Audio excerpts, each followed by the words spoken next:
Hi everyone. Welcome to this week's episode of One Last Thing Before Bed. Today we're talking future, specifically a kind of future that many people around my age, have experienced. And I know this because I've talked to them and I am one of them. How does it feel when you start moving towards a future that you thought you would never have? I honestly thought that this was a universal feeling, a universal phase or thing that we all experience at some point during our teenage years. But I've recently talked with a friend that's around 10 years older than me, and it was the first time she heard about this when I talked to her about it. I never pictured myself turning 17 or 18, let alone almost 24 now, and trying to move towards the right direction and blindly drifting towards a future that I thought I would never have.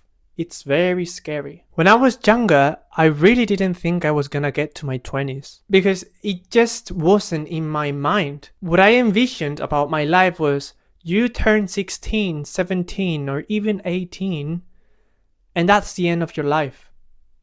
There's nothing else.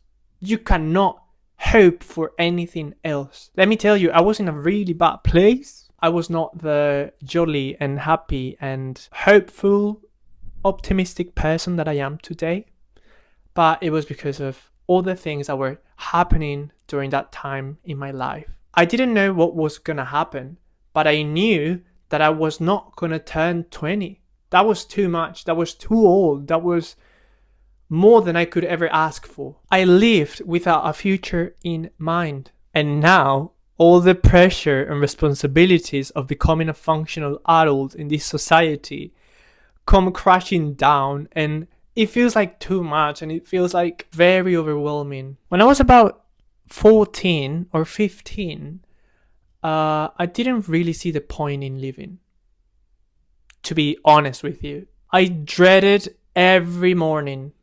Since the moment I woke up, I opened my eyes and I realized that I had to do the same day again. I was like, this cannot be my life. I just wanted to cry myself back to sleep, honestly. And now I make fun of it because I've gone through it and it's like a coping mechanism. I think people that have experienced things like this before do it sometimes, dealing with trauma or grief through humor. I really think that we were depressed kids, at least people like me, where we had some things going on in our lives and we didn't have somewhere to come back to. We didn't have a proper family or a safe space to come back to after high school, let's say. There was nothing to be hopeful for at the time. I don't think so, at least not me. And I've thought about this day and day again. I've held my own emotions and I was like, I cannot believe you've gone through all of this. I cannot believe you've dealt with these many emotions, because let me tell you, it's all we have. Because I see a lot of people, older people especially, that question whether kids can be depressed or kids can have anxiety or ADHD. For them it's like myths.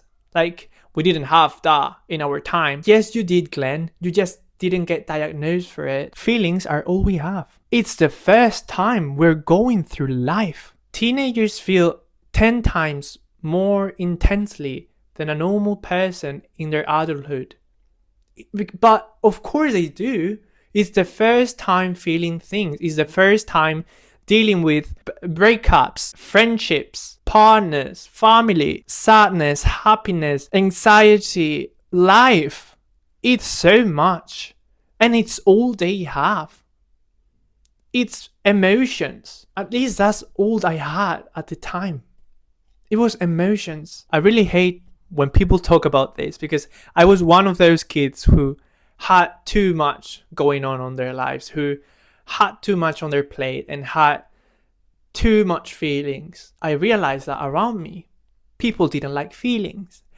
And in general, society doesn't like feelings, especially if they come out from a boy. Feelings are not good.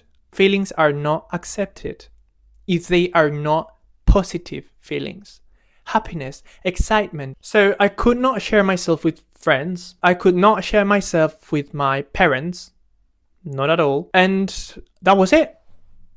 All I had was feelings. All I had was sadness and desperation, and you are a little kid and you don't know any better. So you lose hope. You lose the will to be alive at all. For me, life had an expiration date. I didn't have to plan for a future because I wasn't gonna have a future. Luckily, something changed. I don't really know what it was. I just got back home from a long day in school and thought to myself, I'm not gonna be the victim anymore. I am done. I cannot keep living my life down on my knees because that's not living. That's surviving. And I want to live because I deserve to live. Then I started turning 16, 17, 18, 19, and I remember staring blankly at the candles in complete disbelief. Everything was happening so quickly, and then I turned 20. And I also remember that I couldn't stop crying when I turned 20 because I couldn't believe I made it that far. And that's when it hit me.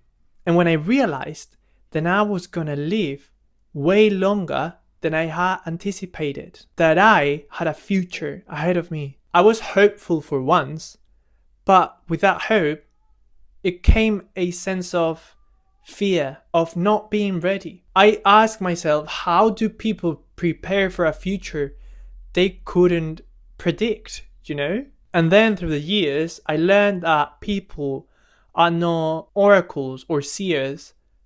At least the vast majority of us aren't. You just have to live, and whatever happens, happens. And that's life and the beauty of life, I guess.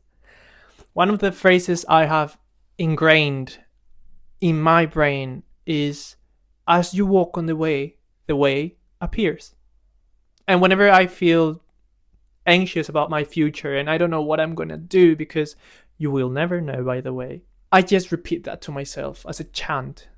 And it makes me feel better, honestly, because I feel those words. I really feel those words. Because it's true. You will never know what comes next until you start walking the path. And as you walk the path, new things come along. And that's life, basically. So now I'm 24 and I don't really know where I'm going. I really don't. And ask anyone around you. No one knows where they're going. Right now I'm here talking to a freaking camera. Next week, who knows? And I'm scared. Every day, really, I'm really scared because I don't know how the day is going to end. And I don't know how my life is going to end. But at the same time, I think that's the fun part of living. Not knowing exactly how things are gonna turn out. Life cannot be held under control. It's impossible. So that's everything from me for today and for this week. And I hope you have an amazing week.